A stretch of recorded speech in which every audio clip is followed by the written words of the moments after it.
सर्वेभ्यो नमः। देववाणी संस्कृतं यूट्यूब चलदृश्यं प्रति भवतां भवतीनां च हार्दं स्वागतम्। मित्रों, काशिका वृत्ति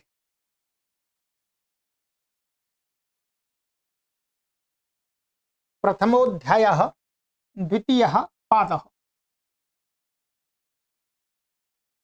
कक्षा संख्या 53 53वीं कक्षा को आज पढ़ेंगे। ठीक है, 52 कक्षाएं हमारी हो चुकी हैं। प्रौढ़ व्याकरण का यह ग्रंथ है। आप महर्षि पाणिनि के व्याकरण के विद्वान और विदुषी बनना चाहते हैं तो आपको इस सीरीज की इस पुस्तक को, काशिका वृत्ति को अवश्य पढ़ना चाहिए। चाहे आप नव्य व्याकरण पढ़ते हैं, चाहे आप प्राचीन व्याकरण पढ़ते हैं। ठीक है, काशिका वृत्ति एक ऐसा ग्रंथ है जो नव्य व्याकरण के पढ़ने वाले और प्राचीन व्याकरण को पढ़ने वालों को दक्ष बनाता है, व्याकरण में निपुण बनाता है, उनके अंदर व्याकरण की सूक्ष्म दृष्टि को उत्पन्न करता है। तो आप सभी अधिक से अधिक इस ग्रंथ को पढ़ें और अपने मित्र गणों को भी शेयर करें। एक काशिका वृत्ति की आपको संपूर्ण भारत देश के अंदर कहीं पर कोई नहीं पढ़ाता, ध्यान रखेंगे। कहीं पर आपको कोई नहीं पढ़ाता, ऑनलाइन तो कोई पढ़ाता ही नहीं है, और ऑफलाइन भी भारत देश के अंदर एक दो शायद संस्थाएं होंगी जो पढ़ाती हों। परंतु इसी बात को ध्यान में रखते हुए इस भारत देश से संस्कृत भाषा, संस्कृत व्याकरण के विद्वान लुप्त ना हो जाएं, इसलिए हम इस ग्रंथ को, इस शास्त्र को बहुत ही परिश्रम पूर्वक पढ़ा रहे। ठीक है, चलिएगा। और मित्रों, आप हमारे इस निशुल्क अभियान के संस्कृत माता के प्रचार प्रसार के लिए मासिक सहयोगी बने। विद्या के लिए और विद्या का दान, जो ये दोनों चीजें हैं, ये सर्वश्रेष्ठ दान की श्रेणी में आते हैं। मैं विद्या का दान कर रहा हूं और आप विद्या के प्रचार प्रसार के लिए दान कर रहे हैं, तो ये आपका और मेरा दान सर्वश्रेष्ठ, सर्व उच्च कोटि में आता है। तो आपसे भी निवेदन है कि आप भी ऐसे दाता बने कि आप उच्च कोटि दाता की श्रेणी में आए। आपका दान, आपका सहयोग ऐसे कार्य में लगे जहां मनुष्य का निर्माण होता हो, और मनुष्य का निर्माण होता है विद्या के माध्यम से, और वो भी ऋषियों मुनियों की विद्या के माध्यम से। तो ये ऋषि मुनियों की विद्या है, संस्कृत भाषा है, वेदों की भाषा है, गीता रामायण महाभारत की भाषा है। इसके प्रचार प्रसार के लिए आप जो दान देंगे, वो आपका दान सर्वश्रेष्ठ फल देने वाला होगा। मैं स्वयं सर्वश्रेष्ठ फल के लिए कार्य कर रहा हूं, तो आपसे भी निवेदन करूंगा कि आप भी सर्वश्रेष्ठ फल की प्राप्ति के लिए ही दान करें। ठीक है, चलिएगा। तो ये आपको नंबर दिया है हमने, आप हमसे संपर्क कर लीजिएगा, या यहाँ से भी हमारा सीधा सहयोग प्रेषित करते रहिएगा। हम आपके घर पर मांगने नहीं आ सकते हैं, ये ध्यान रखेंगे। बस चिल्ला चिल्ला करके यहीं से आपको भिक्षाम दे ही कह देते हैं, आपके घर नहीं आएंगे। चिंता ना करें, आप कर सकते हैं तो अवश्य करें, और नहीं कर सकते हैं तो कोई बाध्यता भी नहीं। परंतु इतना निवेदन करेंगे कि आप पढ़ें अवश्य। ठीक है, चलिए। गत कक्षा में मैंने आपको कुछ सूत्र पढ़ाए थे, यहां तक पढ़ा दिया। ठीक है, ये हमारा स्वर का प्रकरण चल रहा है। ये हो गया था तस्यादित उदात्त मर्द हस्तम।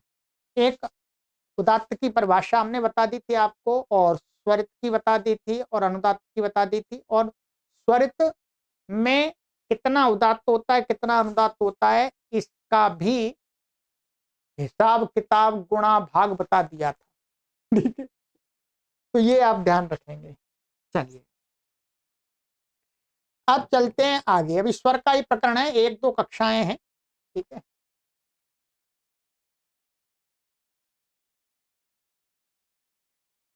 एक श्रुति दूरात् संबुद्धौ त्रैश्वर्ये पदानां प्राप्ते दूरात् संबुद्धावैक श्रुत्यं विधीयते। कहते हैं कि त्रैश्वर्ये पदानां प्राप्ते, पद, पद माने शब्द, शब्दों में तीनों स्वर की प्राप्ति करता है। शब्द बोलेंगे उसमें उदात्त भी होगा, अनुदात्त भी होगा, स्वरित भी होगा, अलग अलग, जैसा कि पहले बता दिया। तो प्राप्ति होने पर कहते हैं दूरात, दूर से, संबुद्धौ, संबुद्धौ माने दूर से संबोधन करने के अर्थ में विद्यमान जो वाक्य है उसमें कहते हैं एक श्रुत्यम विधीयते, ऐक श्रुत्यम, एक है ऐक श्रुत्यम विधीयते, एक श्रुति का विधान किया जा रहा है। एक श्रुति का अर्थ होता है कि जिसमें स्पष्ट रूप से ये उदात्त है, अनुदात्त है, स्वरित का भान नहीं होता।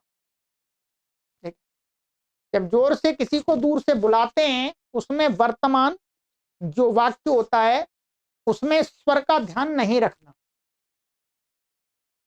एक श्रुति माने वो बता रहे हैं, एका श्रुतिर यस्य तद्दिदमेक श्रुति। ये एक श्रुति क्या है, नपुंसकलिंग दिया है। इसमें क्या है, बहुब्रीहि समास दिया है। बहुब्रीहि समास है, इसलिए किसका है, एक श्रुति का अर्थ है वाक्य। एका श्रुति ही माने एक जैसी श्रुति माने ध्वनि, इसमें उदात्त स्वरित अनुदात्त का कहीं भेद नहीं दिखाई देता। यस्य वाक्यस्य माने जिस वाक्य की, तद वाक्यम, तद इदम वाक्यम एक श्रुति वाक्यम। अब वाक्यम क्या नपुंसकलिंग है, इसलिए एक श्रुति नपुंसकलिंग हो गया, विसर्ग नहीं आया। ठीक है, तो ये एक श्रुति किसको कह रहा है, वाक्य को कह रहा है। ये वाक्य का विशेषण है। वो वाक्य कैसा होता है, एक श्रुति वाला, अर्थात तो उसमें स्वर स्पष्ट श्रवण नहीं होते हैं। एक श्रुति वाक्यम भवति माने जो वाक्य है वो एक श्रुति वाला बन जाता है।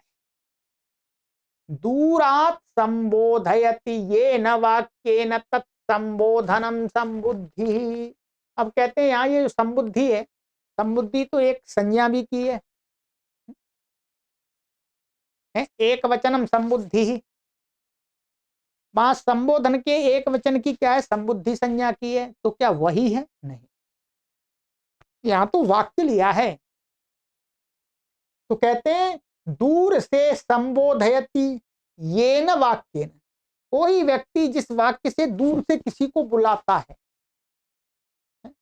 अरे राम इधर आओ, तो जिस वाक्य से, वो वाक्य क्या है, वो तद वाक्य, ये न वाक्य तत्, वो वाक्य क्या, वाक्य वो पूरा क्या कहा गया है, संबोधनम, वो संबोधन का वाक्य ही संबुद्धि शब्द से कहा गया है। संबोधन और संबुद्धि क्या समानार्थक है, ये संज्ञा नहीं है, ध्यान रखेंगे। इसमें तो वाक्य में तो क्रियापद भी होंगे, प्रथमांत भी होगा, द्वितीयांत भी होगा। ठीक है, हे देवदत्त यहाँ आओ, न एक वचनम संबुद्धि इति, ये वाली संबुद्धि नहीं है, ध्यान रखें, मैंने बता दिया था अभी। स्वराणाम उदात्तादीनाम विभागो भेद तिरोधानमेक श्रुति। कहते हैं स्वराणाम उदात्तादीनाम, क्या उदात्त अनुदात्त आदि जो स्वर हैं उनका अविभाग, यानी भिन्न पृथक पृथक उनका श्रवण ना होना, पृथक पृथक उनको न समझना, क्या है? हाँ, भेद तिरोधानम, यानी भेद का तिरोधान माने छुप जाना, अलग अलग प्रतीति न होना। एक श्रुति ही, एक श्रुति कही गई है। ये वाला एक श्रुति शब्द अलग है, इस वाले में तो कर्मधारय तत्पुरुष समास है। एका चासौ श्रुतिश्च एका श्रुति, एक श्रुति, ध्यान रखेंगे। ऊपर तो एक श्रुति शब्द में हमने बहुब्री समास किया था, वाक्य का विशेषण बना था, परंतु यहां पर जो एक श्रुति शब्द है वो कर्मधारय समास वाला है, माने एक जैसी श्रुति, माने एक जैसी शब्द ध्वनि। आगच्छ भो माणवक देवदत्त, अब इसमें बस कोई स्वर नहीं है, एक श्रुति है ना, इसमें कोई उदात्त अनुदात्त ऐसा कुछ भी नहीं है। दूरात इति किम, दूरात क्यों पड़ा? तो कहते हैं आगच्छ भो माणवक देवदत्त, पास में ही खड़ा है कोई व्यक्ति, वो पास में ही खड़े देवदत्त को बुला रहा है, भाई आगच्छ भो माणवक देवदत्त, दूर से नहीं बुला रहा, तो एक श्रुति नहीं होगी। तो क्या होगा? उसका अपना स्वर होगा, ठीक है। ये आदि उदात्त है, अभी इसमें स्वर लगाने की आवश्यकता नहीं है आपको, ठीक है। बस ये क्या हो गया? आदि उदात्त हो गया, ये आपका आदि स्वरित हो गया, ये उदात्त है, और ये आपका अंत उदात्त हो गया। अर्थात ये दूर से बुलाने अर्थ में वर्तमान वाक्य नहीं है तो वही वाक्य, ध्यान रखेंगे। और यहाँ प्लुत भी हो गया, ये दूर वाले में या तो प्लुत हो जाएगा, ठीक है, पर एक श्रुति का मना कर दिया, ठीक है। तो यहां पर बस इसलिए दूरात नहीं पढ़ते, तो समीप से बुलाने वाला जो वाक्य होता है उसकी भी एक श्रुति हो जाती, तो वहां नहीं करनी, बस इतना अंतर है। सभी की सिद्धियां आपको हमने अष्टाध्यायी भाष्य प्रथमा वृत्ति में कराई हैं, वहां देखेंगे, ठीक है। यहाँ सिद्धियों को नहीं कराया जाता, या मुख्य रूप से चर्चा की जाती है सूत्रों की वृत्ति पर। चलिए आइएगा, ये हो गया कंप्लीट आपका। अब चलते हैं आगे।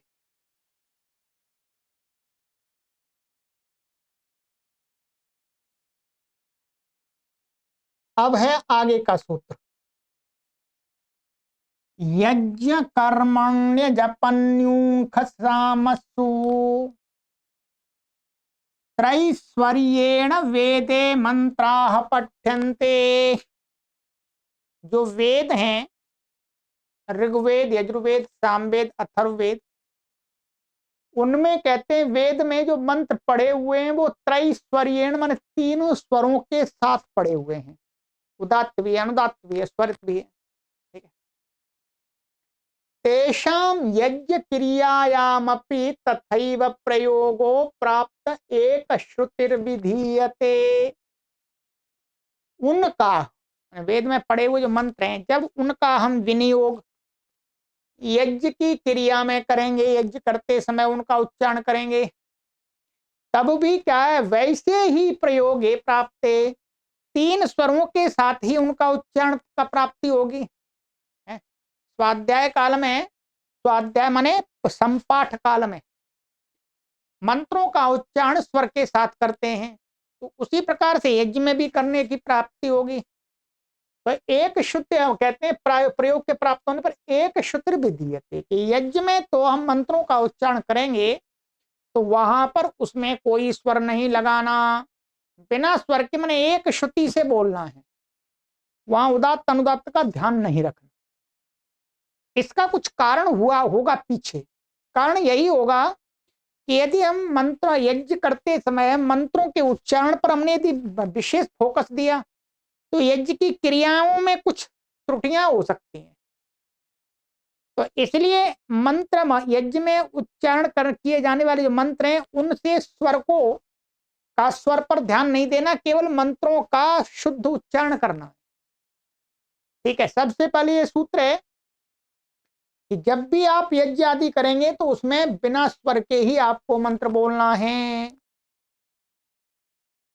अब अनेक लोगों के ये भ्रांति है कि यज्ञ में तो मंत्रों को स्वर के साथ ही बोलना चाहिए, जो स्वर जानते हैं वही बोल सकते हैं, तो ये तो मना कर रहे हैं। ये तो मना करना है भाई, यज्ञ में तो स्वर के साथ मंत्रों को बोलना ही नहीं है, अर्थात एक श्रुति से बोलना है, सामान्य ध्वनि से। इसका मतलब जो भी शुद्ध उच्चारण कर सकता है वो बोलेगा। ठीक है, कहते हैं आगे, जपन्युख सामान्य वर्जयित्वा यज्ञ कर्मणि मंत्राणामैक शुत्यम भवति। जप, न्यूख और साम इन क्रियाओं में को छोड़ करके यदि यज्ञ में जप कर रहे हैं, ध्यान रखें क्या जप कर रहे हैं, अथवा न्यूख हैं, न्यूख हैं ये 16 न्यूख हैं, और साम यदि साम वेद के मंत्रों का पाठ करना है, साम वेद क्या था, साम गान करना है, तो उसमें तो स्वर लगा के ही करना होगा। उनको छोड़ करके यज्ञ कर्म में दूसरे मंत्रों की तो एक श्रुति हो जाती। ठीक है, अब यहाँ पहले ये आपको फिर दोबारा दिमाग में रखिएगा कि यहाँ ध्वनि से कोई लेना देना नहीं है। मंत्रों के उच्चारण में जो वर्ण हैं उनका जो स्थान है, उन स्थानों में कठोरता, सामान्यता अथवा मृदुता, इसका दिया गया ध्यान, ध्यान रखेंगे। यही तो उदात्त अनुदात्त तो स्वर का लक्षण बताया था। ध्वनि का कोई मतलब नहीं है। ठीक है, अग्निर्मूर्धा दिवः ककुत्पत्तिः पृथिव्या अयम अपाम रेतांसि जिन्मतोम, ये ऋग्वेद का मंत्र दिया। तो यहां पर स्वर लगाने की आवश्यकता नहीं। आइएगा आगे समझते हैं। यज्ञ कर्माणि किम, भाई यज्ञ कर्म क्यों पढ़ा इस सूत्र में, तो कहते हैं संपाठे मा भूत। संपाठ का अर्थ है स्वाध्याय काल में मंत्रों को बिना स्वर के नहीं पढ़ना चाहिए। स्वाध्याय काल में अजपेशु किम, भाई जप माने अजप क्यों कहा यहाँ है, जपेशु जप न्यूख सामान्य वर्जित अजपेशु क्यों कहा, जप को छोड़ करके, तो कहते हैं ममाग्नेवर्चो विहवेश्वस्तु, यहां पर ये जप है। जप, जब जप करेंगे यज्ञ में, यदि जप करना है किसी मंत्र का, तो उसमें तो आपको ध्यान रखना है मंत्रों के जो स्वर हैं उसके उच्चारण का, ध्वनि का यहां पर ध्यान रखें, ध्वनि नहीं है। जब ऐसा होता है इस मेरे पास में कोई व्यक्ति बैठा है, वो सुन ना ले, इतने आराम से मुझे कम ध्वनि में बोलना है।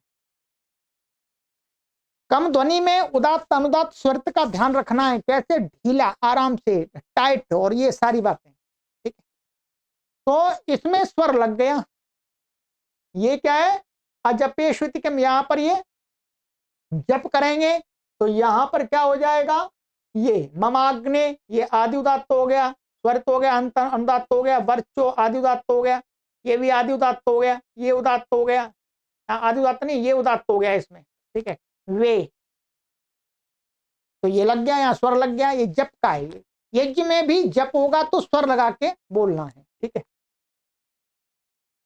अच्छा, जपोनुकरण मंत्र उपांशु प्रयोग, यहां पर कहते हैं जप क्या होता है, अनुकरण मंत्र, मंत्र का अनुकरण करना, मंत्र का अनुकरण करना एक प्रकार से ऐसा कह सकते हैं, वैसे तो इसमें मतभेद है। ठीक। तो अनुकरण मंत्र, हमारे अनुकरण, कोई मंत्र पहले बोला गया उसका ही अनुकरण करना, ये कहा इन्होंने। यज्ञ में कोई मंत्र बोला जा रहा है, फिर दूसरा कोई व्यक्ति वहीं पर यज्ञ में उसको जप करने के लिए कहा गया, तो उसी मंत्र का वो अनुकरण मंत्र हो गया। अथवा उपांशु प्रयोग, उपांशु प्रयोग, ये कहा कि इतना धीमी ध्वनि से उच्चारण करना है कि पास वाला व्यक्ति सुन ना ले।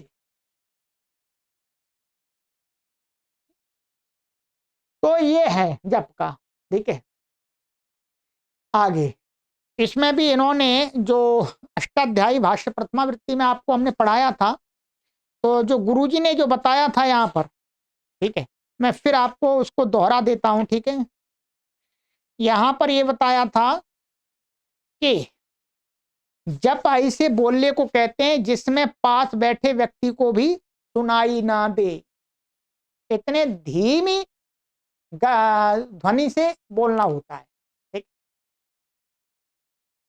अन्यूखेषु किम, अन्यूख क्या है, तो कहते हैं न्यूखा ओकाराह षोडश आश्वलायन शौत सूत्र उत्तरार्ध में 16 ओकार हैं, ध्यान रखें। क्या है, 16 ओकार पड़े हुए हैं, उनको वहां पर नाम दिया गया है, संज्ञा दी गई है कि ये न्यूख हैं। उसमें तेषु केचिद उदात्ता केचिद अनुदात्ता, उसमें कुछ उदात्त हैं कुछ अनुदात्त हैं। तो कौन से उदात्त हैं, उसमें लिखा हुआ है पद्मंजरी में और न्यास में लिखा हुआ है कि, मैं बता देता हूं आपको, ये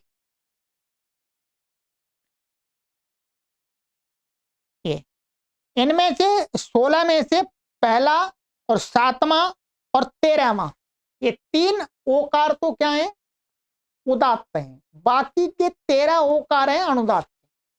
तो जब यज्ञ कर्म में उन न्यूखों का उच्चारण होगा तो उसमें तो स्वर लगा करके ही उच्चारण किया जाएगा, इसलिए कहा न्यूख में एक श्रुति नहीं करेंगे। ठीक है, क्या आगे कहते हैं, असाम स्वीति किम, असाम माने साम को छोड़ करके, तो कहते हैं ए विश्वम सामित्रणम दह, जैमिनी संहिता का है। तो यहाँ सामानी वाक्य विशेषस्था गीतया उच्चन्ते, सामानी क्या है, वाक्य विशेष में स्थित जो होता है उनका, उनका गीत है माने गीत, वाक्य विशेष का मंत्र विशेष। ठीक है, तो साम वेद के जो मंत्र हैं उनका गान होता है, यज्ञों में बड़े बड़े याग होते हैं, उनमें हमने 1-2 बार देखा है, आप में से किसी ने देखा होगा तो पता है, नहीं देखा तो आजकल कम होते हैं, दक्षिण भारत में होते हैं। ठीक है, तो यहां पर जब इसका करेंगे तो यहाँ तो स्वर लगाएंगे, यहाँ एक श्रुति नहीं होगी। ठीक है, ये वही कहा तत्रैक श्रुतिर न भवती, माने इनमें एक श्रुति नहीं होती है, जप में, न्यूख में और सामगान में। ठीक है, तो यही कहा इन्होंने। ठीक है,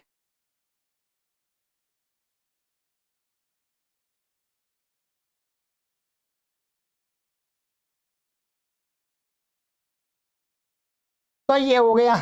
तो अभी ये बस इतना ही सोचना है, इनमें स्वर नहीं लगाना आपको अभी, ये तो स्वर का, ये तो बाद में है, ये तो केवल इतना दिखाना है, इनमें स्वर लगाना होता है, एक श्रुति नहीं होती है, यहाँ पर इतना समझना है। ठीक है, ये हो गया। अब आगे हमारा उच्चैस्तरां वावषट्कारः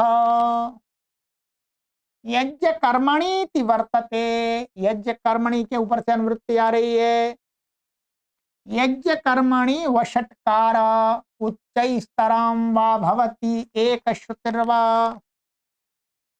यज्ञ का, यज्ञ कर्म में जो वषट्कार, वषट्कार एक संज्ञा है किसी की, बताएंगे अभी। तो उसको क्या, उच्च स्तराम का अर्थ है वो उदात्तर बोलना चाहिए विकल्प से, एक बार उसको उदात्त तर बोलना चाहिए, एक बार उसको एक श्रुति से बोलना चाहिए, दोनों विकल्प कर दिया। आप उदात्त तर भी बोल सकते हैं। उदात्त तर का अर्थ है उदात्त से भी और अधिक उदात्त, माने और ज्यादा अधिक टाइट होकर के बोलना, माने उन स्थानों को थोड़ा और सिकुड़ करके अधिक बोलना, उदात्त उच्च स्तर में उदात्त तर। और एक श्रुति माने सामान्य रूप से, कोई भेद ही नहीं उसमें। वषट शब्दे नात्र वौषट शब्दो लक्ष्यते। यहाँ वषट शब्द है, वषट कैसे क्या है, वौषट शब्द है, वौषट। ये वौषट शब्द यहाँ पर आपको दिखाया जाएगा, ये ऐत्रेय ब्राह्मण में दिया है। तो इसका वौषट का उच्चारण करते हैं तो वहां पर एक श्रुति भी कर सकते हैं अथवा उसको उदात्त तर करेंगे, ठीक है। तो वौषट शब्द की संज्ञा है वषटकार। वौषट इत्येतस्यै वेदम स्वर विधानम, माने वौषट इसी का ही यहाँ पर यह स्वर का विधान किया जा रहा है। यद्येवं वौषट ग्रहणमेव तस्मान्न कृतम। अब भाई इतना बड़ा कि भाई वौषट शब्द की संज्ञा रख दी वषटकार है? और वषटकार तो बड़ा हो गया, उसमें तो अधिक अक्षर हो गए, इससे बढ़िया तो यहाँ वौषट ही लिख देते है। यदि एवं भाई ठीक है, आप यहाँ पर वौषट शब्द ले दी, इस प्रकार है तो वौषट ग्रहणम एवं तस्मान्न कृतम, यहाँ सूत्र में वौषट ही ग्रहण कर देते। तो अब उसका उत्तर देते हैं वैचित्र्यार्थम, भाई विचित्रता है ये तो विचित्रता के लिए, कुछ विशेष दिखाने के लिए। का विशेष, विचित्रा ही सूत्रस्य कृति पाणिने, महर्षि पाणिनि के सूत्रों की जो कृति है वो विचित्र ही है, विचित्र ही है, पता नहीं कब क्या कहें ठीक है। अब इसका कोई समाधान नहीं मिला। वैसे वास्तव में महर्षि पाणिनि से पहले सूत्र चले आ रहे थे, उनको ही ऐसा का सीधा रख लिया, ठीक है। ये महर्षि पाणिनि ये बनाते तो वास्तव में क्या होता, यहाँ वौषट ही रखते, ये संक्षिप्त करते। परंतु अब महर्षि पाणिनि ने अपने ग्रंथ में उसको ले लिया है, तो अब जो व्याख्याकार हैं वो महर्षि पाणिनि को ऐसा तो नहीं कह सकते महर्षि पाणिनि विद्वान नहीं है, विद्वान तो हैं। तो बस यही कहना पड़ेगा भाई उनकी कृति विचित्र है, सूत्रों की बनाना उनका ढंग है, सूत्रों का वो अलग ही है, समझ से बाहर की चीज है ठीक है। विचित्रा ही सूत्र कृति पाणिने, महर्षि पाणिनि के सूत्रों की कृति माने बनावट है वो विचित्र ही है, कभी कभी तो समझ में ही नहीं आती, और आज तक समझ में नहीं आई किसी को इतने हजार वर्ष हो गए। सोमस्याग्ने वौषट, तो एक बार तो इसको उदात्त तर करके बोलेंगे, दोनों उदात्त हो जाएंगे यहाँ, और एक बाद एक श्रुति हो जाएगी। सोमस्याग्ने वौषट, तो इसमें यहाँ एक श्रुति हो गई, यहाँ पर ये हो गया, सामान्य स्वर लगा दिया, उदात्त तर कर दिया। चलिएगा ये हो गया। अब चलिएगा विभाषा छंदसी, ये सूत्र, हाँ इसको पढ़ लेते हैं। ये सिद्धियां आपको वही अष्टाध्यायी भाष्य में मैंने बहुत परिश्रम से कराई है, वहां देखना पड़ेगा आपको, वहां पढ़ा नहीं है आपने तो, ठीक है। ये अष्टाध्यायी भाष्य की पुस्तकें यदि नहीं खरीदी है तो उनको खरीद लीजिएगा एक बार, ठीक है। विभाषा छंदसी, छंदसी विषय विभाषैक श्रुतिर्भवति, पक्षांतरे त्रैश्वर्यमेव भवति। कहते हैं छंद के मन, वेद के मंत्र सामान्य रूप से यज्ञ आदि का तो हो गया, यज्ञ में तो बोलना ही नहीं है, और जिनमें निषेध कर दिया वहां तो स्वर ही रहेगा। दूसरे माने स्वाध्याय काल में, मंत्रों की आवृत्ति काल में बता रहे हैं कि छंद विषय में विभाषा एक श्रुतिर भवती, माने मंत्रों को हम बिना स्वर के भी बोल सकते हैं और स्वर के साथ भी बोल सकते हैं। पक्षांतरे त्रैश्वर्यमेव भवति, माने पक्ष में त्रैश्वर्य माने जो स्वर के साथ में उच्चारण वो भी कर सकते हैं। वेति प्रकृते विभाषा ग्रहणम यज्ञ कर्माणि तस्य निवृत्त्यर्थम। वा इति प्रकृति, ऊपर से वा आ रहा था अभी, उच्च स्त्राम वावष्टकार, वाह वाह और विभाषा, फिर विभाषा, तो वाक्य अनुवृत्ति होने पर भी विभाषा का जो ग्रहण किया है वो किसके लिए किया है? यज्ञ कर्म की अनुवृत्ति हटाने के लिए। ये यज्ञ कर्म में नहीं है, देखो वाह के साथ में तो यज्ञ कर्म भी आ रहा था। ये होगा तेनायम स्वाध्याय काले पाक्षिक ऐक श्रुत्य विधिर भवति। इसलिए क्या है, ये स्वाध्याय काल में भी पाक्षिक एक श्रुति हो जाती है। स्वाध्याय काल में मंत्र में तो एक श्रुति करी दी, अब स्वाध्याय काल में भी एक श्रुति हो जाती है। स्वाध्याय काल में अब ऐसा नहीं कह सकते कि स्वर लगा के ही पढ़ना है। आपको स्वर नहीं आता है तो आप मंत्रों के शब्दों का उच्चारण शुद्ध शुद्ध करिए कीजिएगा और मंत्र पाठ कीजिएगा। अब मुझे स्वर सहित पढ़ना नहीं आता, वैसे पढ़ना तो जो पढ़ते हैं उनको भी नहीं आता, बस वो क्योंकि उनके आप इस व्याकरण को पढ़ लेंगे और जो कहते हैं लोग कि हम सस्वर पाठ करते हैं, आप उनका देखेंगे तो उनका सही नहीं बैठेगा। इसलिए जानते तो वो भी नहीं है, परंतु हम ईमानदारी से कहते हैं कि हम जानते ही नहीं, वास्तव में उच्चारण नहीं जानते हैं सस्वर पाठ।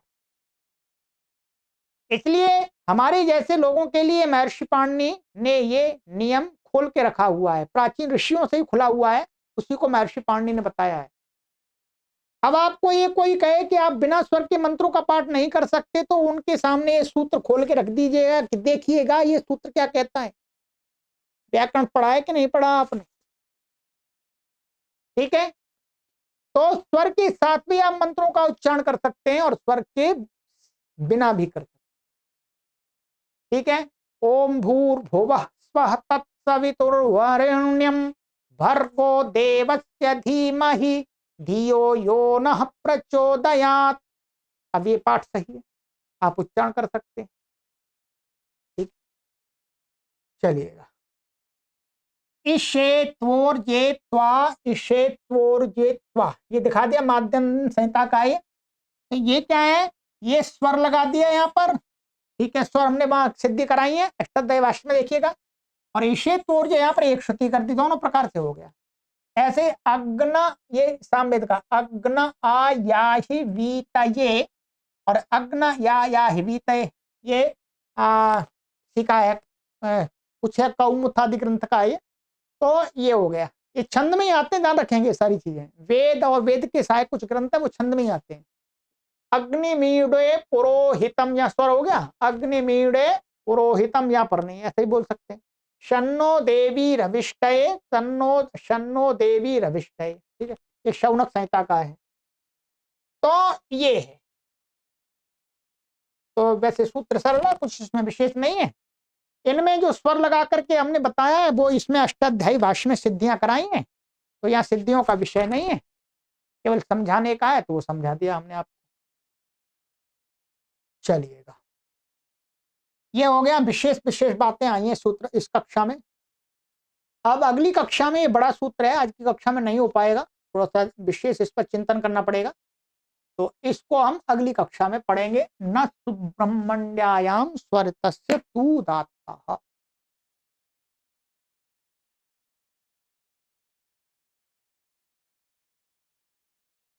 हमने इस चैनल पर बहुत पढ़ा दिया है, आप इस कक्षा में भाग नहीं ले सकते हैं तो आप दूसरी जो सीरीज बनी है उनको पढ़िएगा। ठीक है, सर्वेभ्यो नमः।